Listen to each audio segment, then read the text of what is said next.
long-term legislative development plan and sustained advocacy will be required to realize Nigeria's diversification agenda. And this is the view of experts and professionals at the 42nd Annual Conference of the Institute of Chartered Secretaries and Administrators of Nigeria, which took place in Lagos. Speakers at the conference are worried that implementation of federal government's economic recovery and growth plan is being slowed by lack of willpower and political meddling. The annual conference of the Institute of Chartered Secretaries and Administrators of Nigeria serves as a platform for national discourse. The theme of the conference is centered on the topical issue of diversifying the Nigerian economy. I believe that we need a development plan, a 10-year development plan, reviewed every 5 years, irrespective of which party is in power or government. It is all a matter of national interest, which transcends political considerations. Any government in power must consult widely and get input from the opposition parties and other stakeholders. His thought puts the federal government official on the spot. Honorable Minister. He starts by explaining government's 4-year economic recovery and growth plan. And the 5 key priorities, social priorities in the ERGP are tailored towards building a diversified and resilient economy. These 5 are ensuring stability in the macroeconomic environment, achieving agricultural transformation and food security, ensuring energy sufficiency in power and petroleum products, improving transportation infrastructure, and driving industrialization, focusing on small and medium-sized enterprises. On his part, the president of the institute wants improved advocacy of the growth plan. If you listen to the minister today, he has done a summary of what this ERGP is all about. We need to hear a lot more of that so that people can have a buy-in, because no matter the policy you have, no matter how good it may be, if you don't get the buy-in of the people, you intend the best for them, but they don't see that the best for them, you have a problem. The organizers say they will transmit the decisions reached here to the appropriate authorities with the hope that they will become part of the process of truly diversifying the Nigerian economy. Thousands of Access Bank staff are participating in the company's Employee Volunteering Awareness Day as part of a week-long activity to commemorate the 10th anniversary of its sustainability initiative. Now, according to the head of sustainability, Mrs. Bolale Victor Laniyo, the initiative aims to deepen and remind employees of the crucial roles expected of them in creating a better future. Welcome to Access Bank Corporate Headquarters, Victoria Island, Lagos. Today, staff of various departments turn up, adorning tops with different colors and inscriptions as they celebrate the 10th anniversary of the bank's sustainability initiative. We focus on responsible business practices. So yes, we are particular about making profit, but not just making profit at all costs.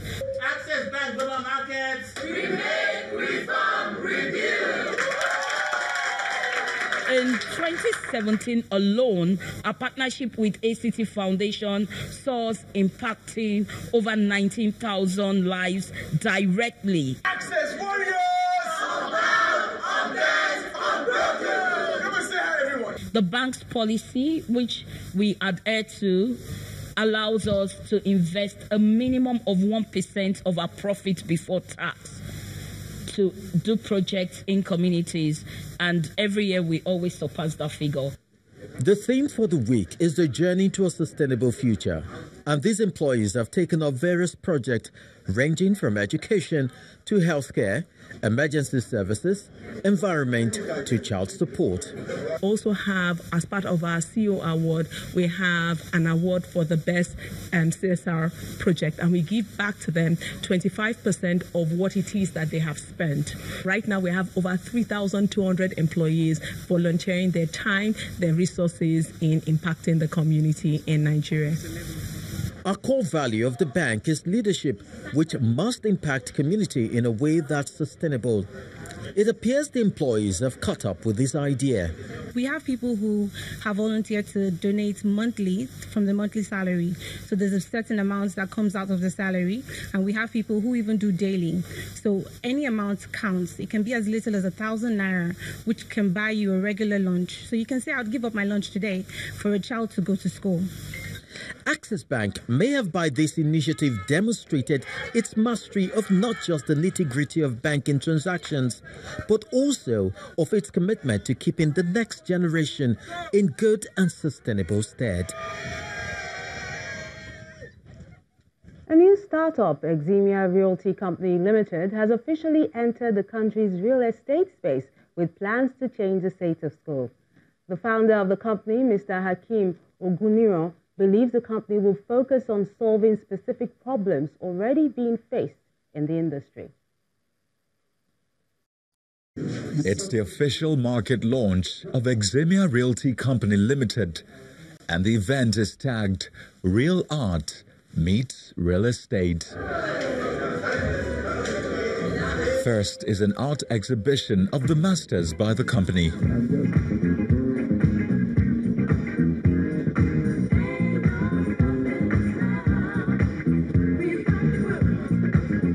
Then the ceremony begins. Through innovative and customer-focused real estate solutions, Eximia plans to become a pace-setting property company in the space. The CEO of Clovercrest Capital Limited in South Africa believes a partnership with the new startup will be fruitful. I honestly strongly believe that we're both deeply committed to actualizing what we described in our agreement as a long-term, mutually beneficial relationship. And we look forward to being able to share some exciting and accessible funding options to clients in the territory.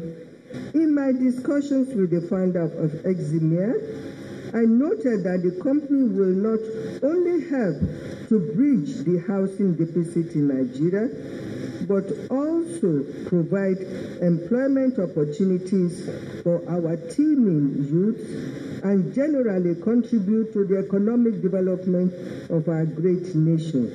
The founder of Eximia hopes to storm the space with a different style.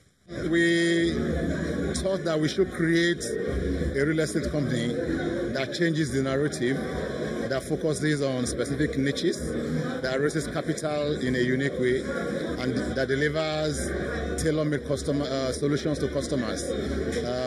Competitive pricing, great location, and adequate facilities, which speak to specific requirements of customers in the market.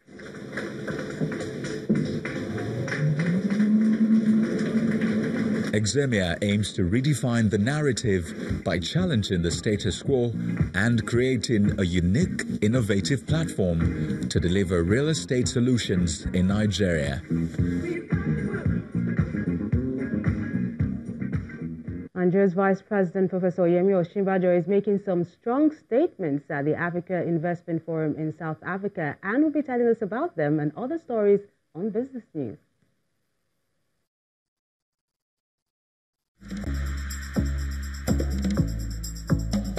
You First. First Bank.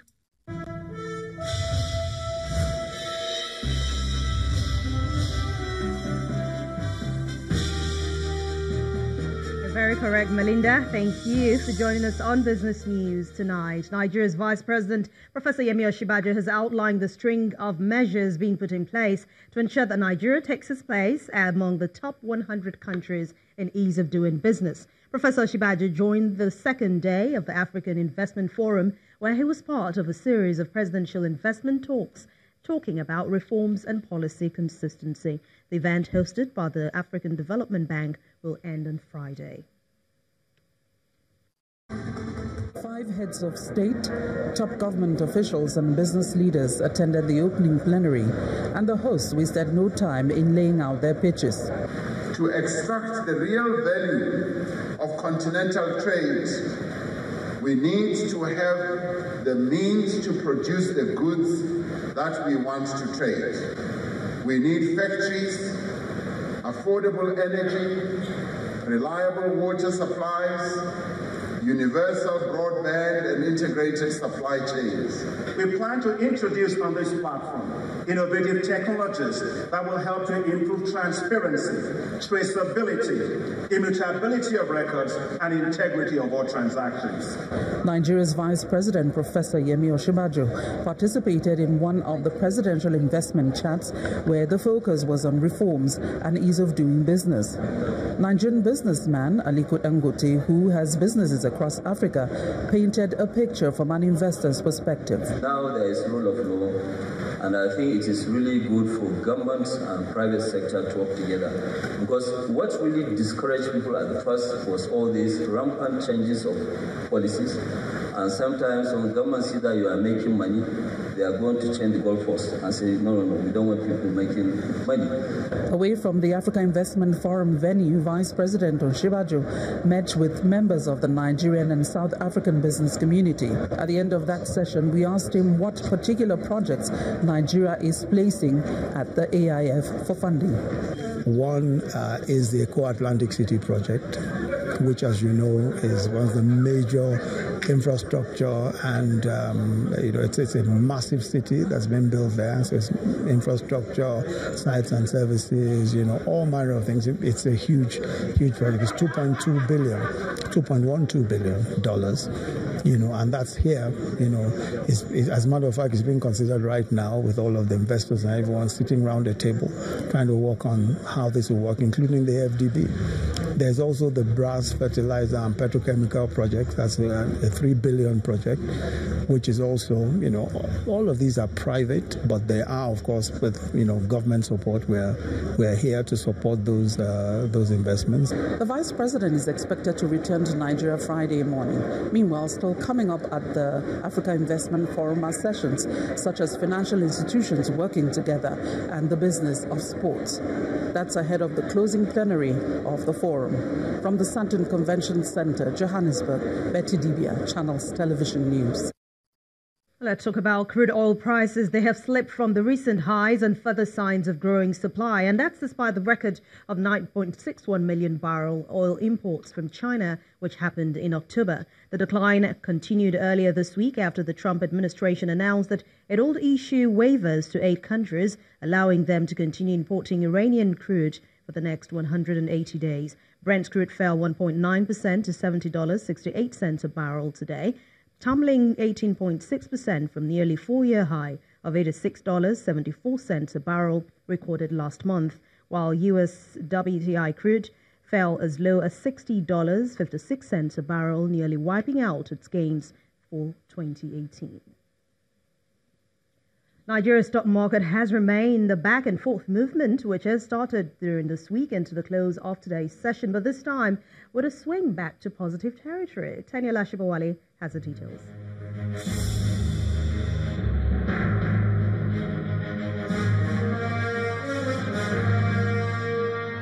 Hello and welcome to the Stock Market Report. The oscillation continues for equities performance at the NSE as the market's main indicators swung back into positive territory at the close of Thursday's trading session. Bargain hunting in key components of the banking, consumer goods and the insurance contributed to the 0.37% rebound in the all-share index, while the equities cap rose by 43 billion naira. The price chart also recorded a positive margin of 19 gainers, led by the trio of Unity Bank, Union Bank and First Aluminium, against 15 losers led by Cement Company of Northern Nigeria, Farmadeco and Flour Mills. Total volume of shares traded for the day stands at 200.13 million units in over 2,600 transactions, while the shares of Access Bank, FBN Holdings and FCMB are top 3 contributors to the overall turnover. And that's the Stock Market Report. I'm Teniola Shobowale. Thank you, Tanya. As for U.S. stock markets, they have ended today's session few hours mostly in the red, as investors are still digesting the latest monetary policy decision from the Federal Reserve. Meanwhile, it's mixed performance with some of other major global stock markets. Let's check them out.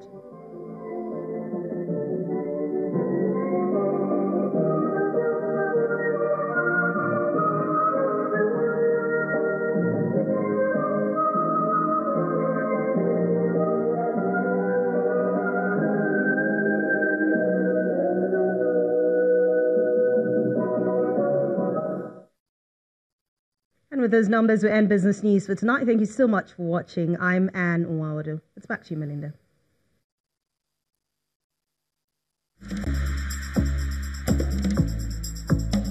You First. First Bank. Many thanks, Anne. Still ahead on the news at 10. Unity Torch continues its tour of the country in Owerri, the Imo State capital, ahead of the National Sports Festival. That's some sports news. Join us again.